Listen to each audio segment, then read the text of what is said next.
Hello बच्चों, तो आज के इस वीडियो में हम लोग देखने वाले हैं इंटीजर्स का एक्सरसाइज 1.3 और ये है पार्ट 2।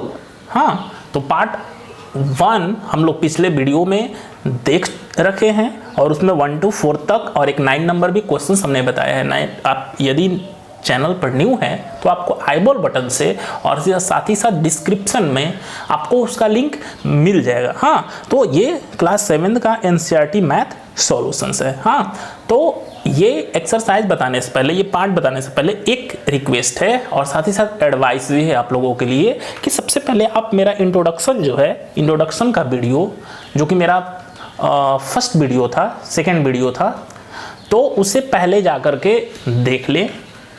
अब ये सोचिएगा कि मैं क्यों ऐसा बोल रहा हूं, तो आपको यहां पर पता लगेगा। हाँ, क्योंकि वहां का जितना भी रूल्स हैं, डिस्ट्रीब्यूटिव लॉ, कम्युलेटिव प्रॉपर्टीज, ये सारा प्रॉपर्टीज यहां पर यूज होने वाला है। हाँ, तो सबसे पहले उसको देख लीजिए तो ये बहुत बढ़िया से क्लियर हो जाएगा। और यदि आपको पता है तो कोई बात ही नहीं है। तो आते हैं हम लोग डायरेक्ट अपने वीडियो पर।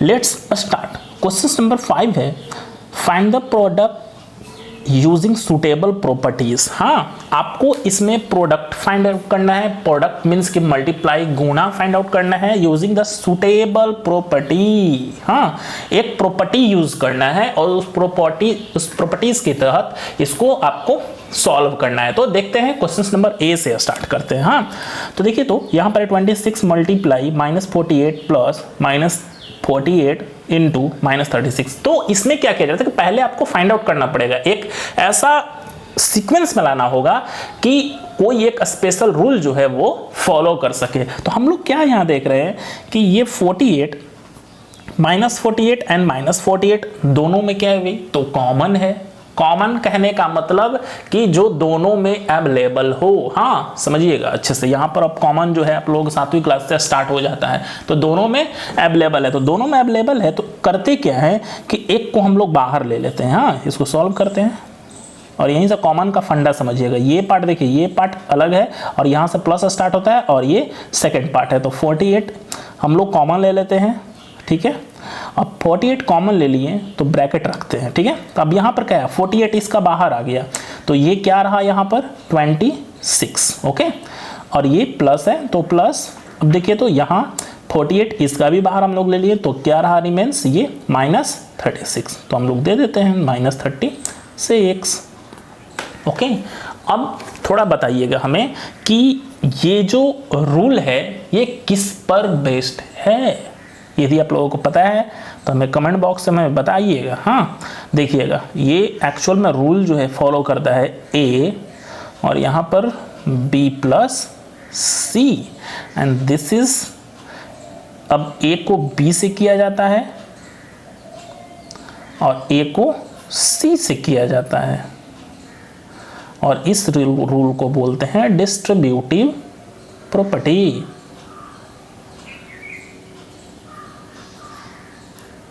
डिस्ट्रीब्यूटिव प्रॉपर्टी, और ये जो प्रॉपर्टी है बहुत सारे क्वेश्चंस में यूज होने वाला है, तो इसको एकदम दिमाग में कहा जाता है गांठ बांधना, वो गांठ बांध लीजिएगा आप लोग। हाँ, तो देखते हैं, -48 है तो -48, ठीक है। अब ये डायरेक्ट करते हैं, ब्रैकेट है तो ब्रैकेट 26 और ये प्लस एंड माइनस -36, ओके।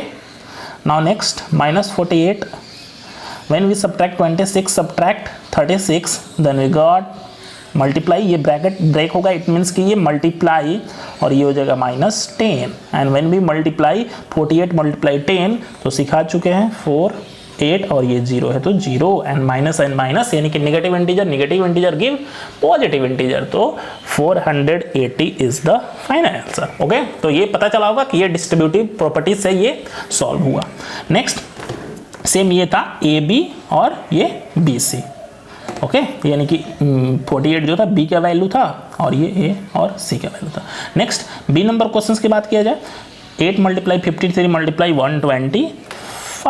हाँ, तो इसमें करना क्या है, हम आपको दो इसका मेथड है, दोनों का हिंट यानी कि सोचने कैसे आप सोच सकते हैं वो सोचिएगा। पहला बात कि आपको क्या करना है कि ऐसे डिजिट, दो डिजिट को रखना है एक साथ या मल्टीप्लाई करना है जिसको मल्टीप्लाई करने का लास्ट डिजिट जो है वो 0 आ जाए। तो देखिए, तो 8 से यदि 3 में हम लोग करेंगे तो 8 3 जा 24, यानी कि वंस प्लेस का डिजिट जो है वो 4 आ रहा है, यानी कि ये नहीं होगा, हमें 0 लाना है। यदि 8 को मल्टीप्लाई करते हैं 5 से तो 8 5 जा 40, इट मीन्स कि आ जा रहा है। तो सिंपल सा हम लोग क्या करते हैं कि 8 मल्टीप्लाई माइनस 125, उसका क्या बेनिफिट वो देख लीजिए। ये आ गया और मल्टीप्लाई 53 है तो मल्टीप्लाई 53। हाँ, दूसरी चीज़ कि 1 को 125 से मल्टीप्लाई करेंगे तो अब वो मेथड नहीं, अब यहीं पर आप लोग देखिएगा। हाँ, थोड़ा सा बिल्डअप करिएगा अपना सोचने का तरीका। 8 इसको मल्टीप्लाई कर देते हैं 5 के साथ, 8 5 जा 40, कैरी 4, 8 2 जा 16, 16 और 4 20, कैरी 2, 8 1 जा 8,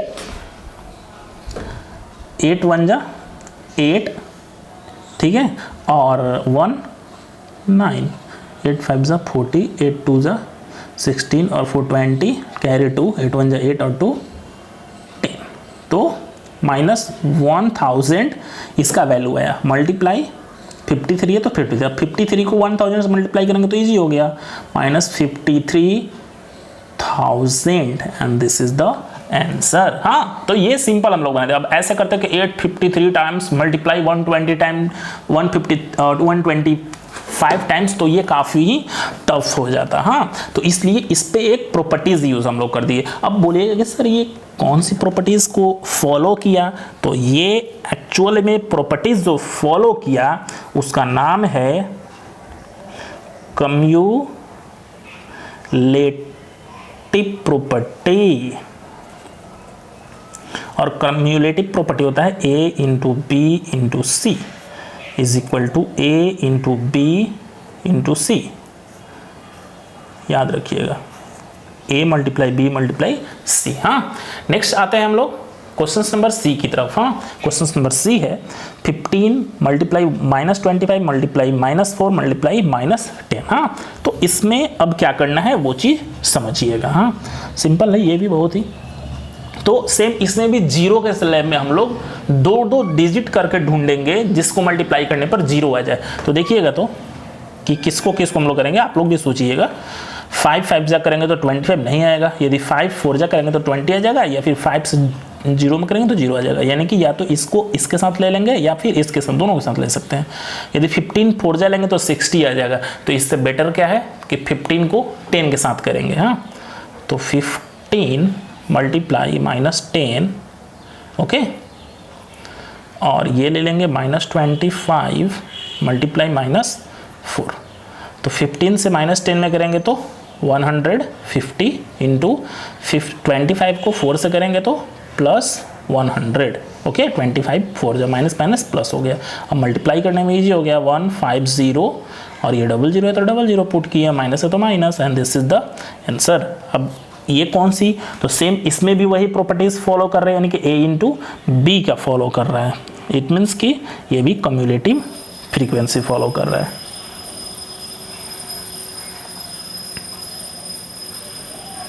कम्युलेटिव प्रॉपर्टी, तो आई थिंक ये भी पता चला होगा। हाँ, नेक्स्ट आते हैं हम लोग डी नंबर में, ठीक है। क्वेश्चन नंबर डी देखिएगा, डी है -41 और ये हो गया 102। बहुत ही इजी है ये भी, देखा जाए।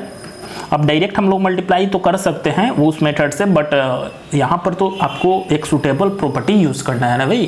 तो देखते हैं, -41 मल्टीप्लाई है तो मल्टीप्लाई ये 100 और +2 लिख सकते हैं क्या, देखिए तो 102 को 100 + 2 लिख सकते हैं, ये इसके प्लेस पर तो लिख सकते हैं बिल्कुल। तो अब ये कौन सी प्रॉपर्टी आ गई, तो ये प्रॉपर्टी आ गया A इंटू बी प्लस सी, और दिस इज द कौन सी प्रॉपर्टीज है, तो इसको बोलते हैं डिस्ट्रीब्यूटिव प्रॉपर्टी। हाँ, अब क्या फाइनली करना रह जाएगा, 41 को 100 में एक बार मल्टीप्लाई करना होगा, प्लस 41 को 2 के साथ। तो करते हैं -41 इंटू 100 प्लस है तो प्लस -41 इंटू 2, तो ये करेंगे तो ये आ जाएगा -4100 और ये यहाँ पर प्लस और माइनस, यहाँ पर माइनस हो जाएगा, 1 को 2 के साथ तो 2 और 4 को 2 के साथ तो 8, और इस तरह से दोनों को ऐड करेंगे तो आंसर आ जाएगा माइनस और माइनस, यानी कि दोनों को प्लस करेंगे सिंबल माइनस का रहेगा, 4 1 8 2 and this is the answer. और ये डिस्ट्रीब्यूटिव प्रॉपर्टी फॉलो किया। हाँ, नेक्स्ट आता है F number, 7 multiply 50 minus 2, same इसमें भी डिस्ट्रीब्यूटिव प्रॉपर्टी, यानी कि इसको फर्स्ट ऑफ ऑल 50 के साथ करेंगे और अगेन 7 को 2 के साथ कर लेंगे। ठीक है, तो करते हैं 7 5 जा तो आ जाएगा 350 माइनस 7 2 जा 14, सब ट्रैक करेंगे तो 10 से तो 4 और ये 4 से 1 तो 3 और ये 3 और यही हो गया हमारा आंसर। और ये कौन सा फॉलो किया तो डिस्ट्रीब्यूटिव प्रॉपर्टीज। ठीक है, नेक्स्ट आते हैं ई नंबर पर। ई नंबर है 625 माइनस 35 625 65। हाँ, माइनस 625 है, 625 और 625 दोनों कॉमन आ गया, तो कॉमन आ गया तो हम लोग कॉमन वाला तो ऑलरेडी एक सॉल्व कर चुके हैं, तो सॉल्व करते हैं। 625 को हम लोग कॉमन ले लेते हैं, जैसे ही कॉमन लेंगे तो वैल्यू क्या रहेगा माइनस 35 और यहाँ पर वैल्यू बचेगा, देखिए ये 625 लिए हैं तो इसका माइनस तो यहीं पर रह जाएगा और ये 65। ओके, अब आ गया सेम डिस्ट्रीब्यूटिव पर एक बाहर में और 2 ब्रैकेट के अंदर में, तो वो डिस्ट्रीब्यूटिव लॉ को फॉलो करता है, तो लिख देंगे यहाँ पर कि ये फॉलो कर रहा है वही कौन सा तो डिस्ट्रीब्यूटिव प्रॉपर्टी। हाँ, तो 625 multiply minus 65 and minus 35 plus minus 100 और 625 को मल्टीप्लाई करेंगे तो माइनस 625 और ये 00 है तो 00, और इस तरह से ये भी फिनिश हो गया। हाँ, नेक्स्ट यदि जी नंबर की बात किया जाए, जी नंबर है माइनस 17 माइनस 29, तो लिख सकते हैं क्या माइनस 17 इंटू ये 29 है तो इसको इस तरह से भी लिख सकते हैं क्या माइनस 30 प्लस 1। हाँ, ये जैसे ही हम लोग लिखेंगे यानी कि माइनस 30 से 1 सब्ट्रैक्ट करेंगे तो वैल्यू क्या आ जाएगा माइनस 29।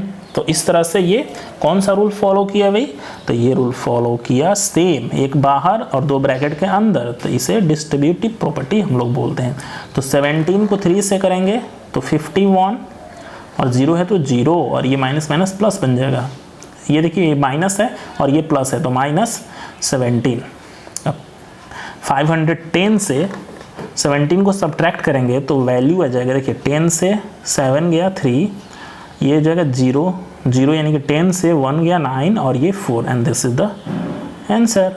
हाँ, अब आते हैं age number questions. Age number questions है 57 माइनस 57 मल्टीप्लाई माइनस 19 प्लस 57। हाँ, तो इसमें भी अब देखते हैं कौन सा रूल, तो देख रहे हैं कि 57 और 57 दो कॉमन है, तो 57 को क्या करते हैं हम लोग बाहर ले लेते हैं। हाँ, 57 को बाहर ले लिए। अब 57 को बाहर लिए तो देखिए तो इसका निगेटिव और इसका निगेटिव दोनों मिलकर पॉजिटिव बना देगा, तो रहा क्या वैल्यू 19 और ये वैल्यू जो है वो रहा 1।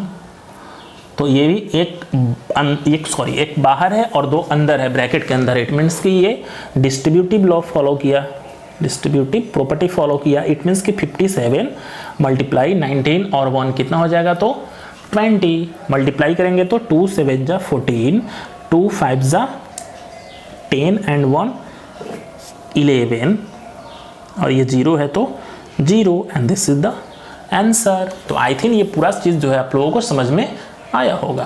क्वेश्चन नंबर 6 पर आते हैं। क्वेश्चन नंबर 6 है a certain freezing process requires that room temperature be lowered from 40 degree at the rate of 5 degree every hour.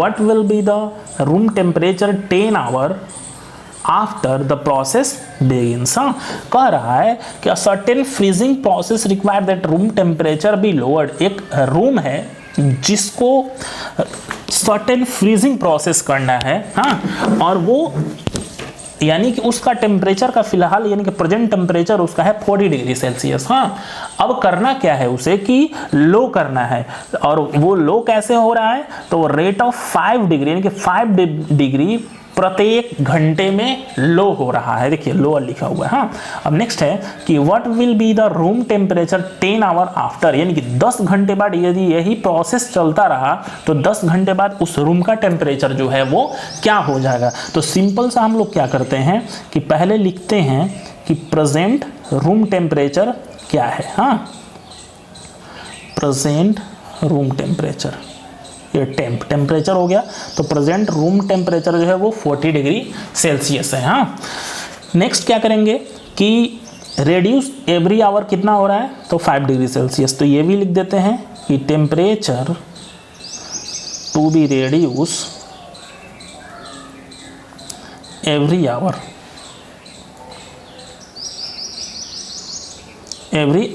Is equal to 5 degree Celsius, यानी कि 5 डिग्री जो है एवरी आवर में हमारा लेस हो रहा है। Okay, so room temperature after how many hour, तो 10 आवर, यानी कि 10 आवर आफ्टर में रूम टेम्परेचर जो है वो क्या होगा। तो सिंपल सा, पहले था 40 डिग्री से सब्ट्रैक्ट कर देंगे, 5 डिग्री एवरी आवर लेस हो रहा है। हाँ, तो 5 मल्टीप्लाई कितने घंटा बाद, तो 10 डिग्री, सॉरी 10 आवर है, ये डिग्री नहीं है, ये 5 डिग्री सेल्सियस है। हाँ, तो 40 माइनस 10 5 ज़ा 50 और सब्ट्रैक्ट करेंगे तो आ जाएगा -10 degree Celsius. This is the answer, यानी कि 10 घंटे बाद उस रूम का टेम्परेचर जो है वो कितना चला जाएगा, -10 डिग्री सेल्सियस। हाँ, पहले रूम टेम्परेचर 40 था, कितना से कम करना था, तो 5 डिग्री सेल्सियस पर आवर के रेट से कम करना था, तो रूम टेम्परेचर 10 घंटे बाद क्या होगा, तो 10 आवर, तो 10 आवर में मल्टीप्लाई करेंगे ना 5 डिग्री से हिसाब से, तो 10 5 जा 50, यानी कि 50 जो है वो लेस हो जाएगा 40 से, तो ऑलरेडी 40 था, 50 ग्रेटर आ गया, तो -10 degree Celsius, and this is the answer. Next आते हैं हम लोग क्वेश्चन नंबर 7 की तरफ, और क्वेश्चन नंबर 7 है in a class test containing 10 questions, कह रहा है कि कोई क्लास टेस्ट हो रहा है। हाँ, क्लास टेस्ट जिसमें 10 क्वेश्चंस हैं। अब उसमें क्या उसका रूल है कि 5 marks are awarded for every correct answer, यानी कि जैसे ही कोई एक करेक्ट आंसर बता रहा है तो उसको 5 मार्क्स मिल रहा है, and -2 marks are awarded for every incorrect answer. हाँ, यानी कि -2 मार्क्स दिया रहा है, जो लोग गलत बोल रहा है उसको -2 दिया जा रहा है, and 0 for questions not attempted, यानी कि जो पास आउट कर दे रहा है उसको 0 मार्क्स मिल रहा है।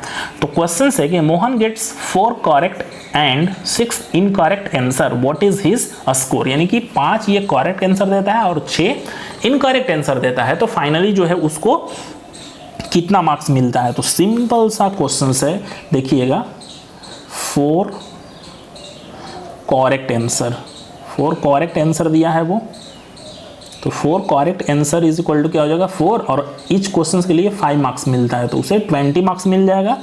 अब कितना 6 इनकरेक्ट दिया है। हाँ, तो 6 इनकरेक्ट आंसर का क्या हो जाएगा,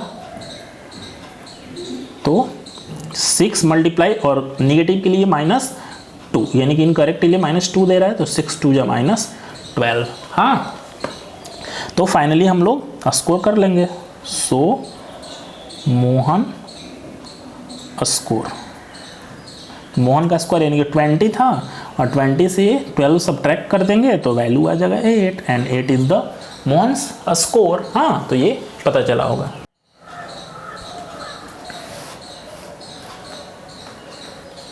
नेक्स्ट है रेशमा गेट 5 स्कोर आंसर, यानी कि 5 करेक्ट आंसर और 5 incorrect answer, what is her score. हाँ, तो सिंपल सा है कि 5 करेक्ट आंसर, तो 5 करेक्ट आंसर देती है तो कितना हो जाएगा 5 × 5 इज इक्वल टू 25। हाँ, और 5 इनकरेक्ट, तो 5 इनकरेक्ट आंसर, तो 5 इनकरेक्ट आंसर देती है तो 5 मल्टीप्लाई -2 इसलिए कि -2 उसको इनकरेक्ट में मिलता है, तो हो जाएगा -10। हाँ, अब फाइनली रेशमा का स्कोर निकाल लेते हैं, तो रेशमा स्कोर यानी कि 25 - 10, then answer is the 15। It means कि रेशमा का स्कोर क्या है 15 है। हाँ, थर्ड नंबर क्वेश्चन है, Hinaz gets 2 correct and 5 incorrect answer out of 7 question she attempt. हाँ, वो 7 क्वेश्चंस अटेम्प्ट करती है जिसमें से 2 क्वेश्चन जो है करेक्ट करती है और 5 इनकरेक्ट करती है। What is her score? तो हिना का जो स्कोर है टोटल वो क्या होता है? हाँ, तो सिंपल सा है कि 5 इनकरेक्ट आंसर देती है तो 5 मल्टीप्लाई -2, हाँ, तो वैल्यू क्या आ जाएगा 5 2 जा -10, 5 और इनकरेक्ट के लिए -2। अब करेक्ट की बात किया जाए कि करेक्ट आंसर, तो correct answer is equal to 2 multiply 5 is equal to 10। It means कि 2 करेक्ट है तो 2 और ईच करेक्ट के लिए 5 मार्क्स। सो हिनाज, तो हिनाज के स्कोर की बात किया जाए तो 10 वो क्या ली है पॉजिटिव यानी कि करेक्ट की है और 10 यानी कि गलत की है। तो गलत की सिंपल सा बात है कि वो निगेटिव में ही जाएगा, तो 10 - 10 एंड आंसर इज द 0। तो इस तरह से ये जो क्वेश्चन था 7 नंबर ये कंप्लीट हो जाता है और आई थिंक आप लोगों को समझ में भी आया होगा। हाँ, और समझ में यदि आ रहा है तो हमें हमारे कमेंट बॉक्स में जरूर बताइएगा कि कैसा लग रहा है। और वीडियो अच्छा लगेगा तो उसे लाइक भी कीजिएगा और ये भी पता है आप लोगों को चैनल पर न्यू है तो क्या करना है, तो आप वो भी कर दीजिएगा। हाँ, नेक्स्ट आते हैं हम लोग अपने क्वेश्चन नंबर 8 की तरफ। हाँ, क्वेश्चन नंबर 8 बहुत ही अच्छा क्वेश्चन है, तो देखा जाए क्वेश्चन नंबर 8 को। क्वेश्चन है सीमेंट कंपनी, हाँ, एक सीमेंट कंपनी है, ऑन्स अ प्रॉफिट ऑफ ₹8 पर bag of white cement sold. हाँ, कह रहा है कि एक सीमेंट कंपनी जो है यदि वो वाइट सीमेंट बेचती है तो एक बैग पर उसे ₹8 का प्रॉफिट हो जा रहा है। हाँ, कमा ले रही है। प्रॉफिट तो पता ही है, मुनाफा और लॉस घाटा। हाँ, एंड लॉस ऑफ ₹5 पर बैग, और लॉस हो जा रहा है ₹5 पर बैग पर, यानी कि एक बैग बेचना मतलब कि ₹5 का लॉस हो जाना। Grey cement sold. हाँ, कहने का मतलब कि जब वो वाइट सीमेंट सोल्ड कर रहा है तो उससे ₹8 का लाभ हो रहा है और एक ग्रे सीमेंट यदि सोल्ड कर रहा है तो उसे ₹5 का लॉस हो जा रहा है। तो क्वेश्चन नंबर ए है, the company sells 3000 bag of white cement and 5000 bag of grey cement. हाँ, कंपनी जो है 3000 व्हाइट सीमेंट बेचती है और 5000 ग्रे सीमेंट बेचती है इन अ मंथ, एक मंथ में। तो व्हाट इज इट्स प्रॉफिट और लॉस? तो फाइनली पूछ रहा है कि इसका क्या प्रॉफिट है या क्या लॉस है, वो हमें आप बताइए। तो पहले ये ए नंबर क्वेश्चंस को हम लोग सॉल्व कर लेते हैं, तो देखते हैं कि कैसे हो रहा है। हाँ, और ये एग्जामिनेशन पॉइंट ऑफ व्यू से काफ़ी इंपॉर्टेंट है। ठीक है, तो प्रॉफिट एट द रेट, ये एट द रेट बोलते हैं, इसका यूज़ कर सकते हैं हम लोग। At the rate ₹8 on 3000 bags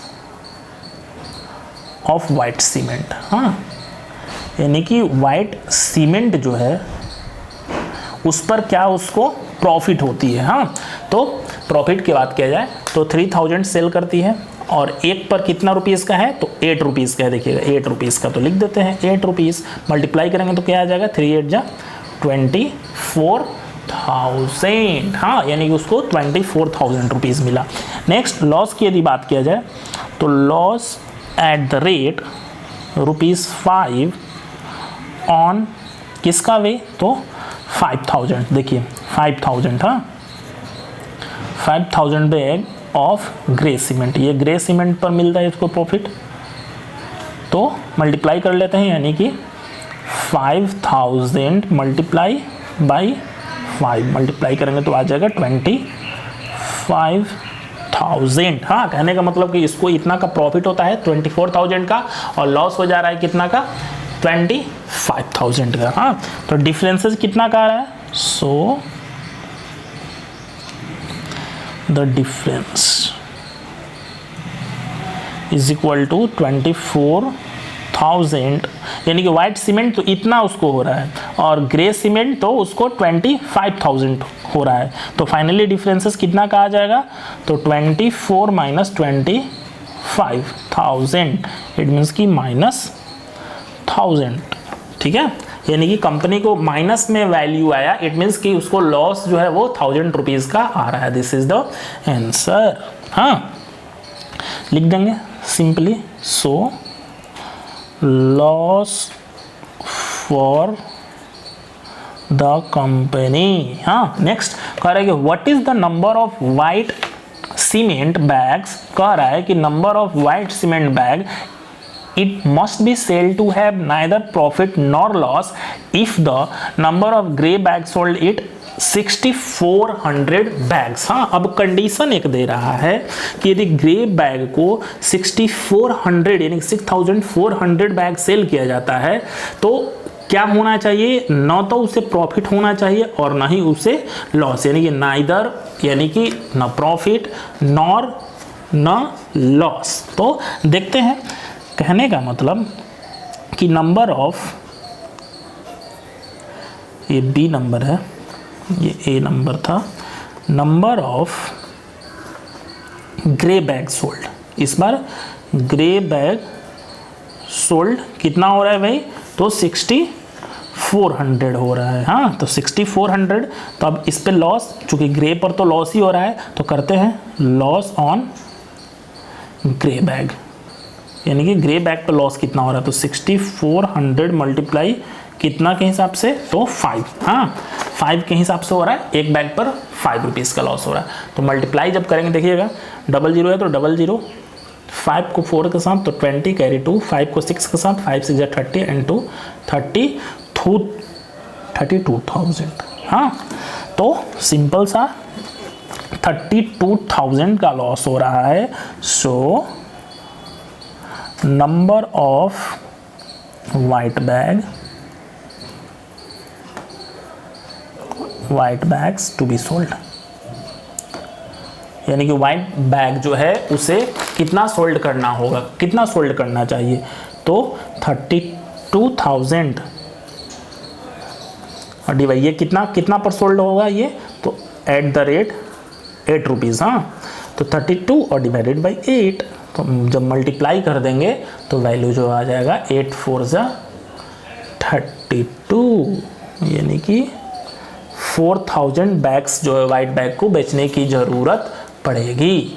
तो आई थिंक ये सारा सॉल्यूशन जो है आप लोगों को बिल्कुल ही समझ में आया होगा। हाँ, तो इसी तरह से मिलेंगे हम लोग नेक्स्ट वीडियो में, तब तक के लिए thank you, thanks for watching, bye bye.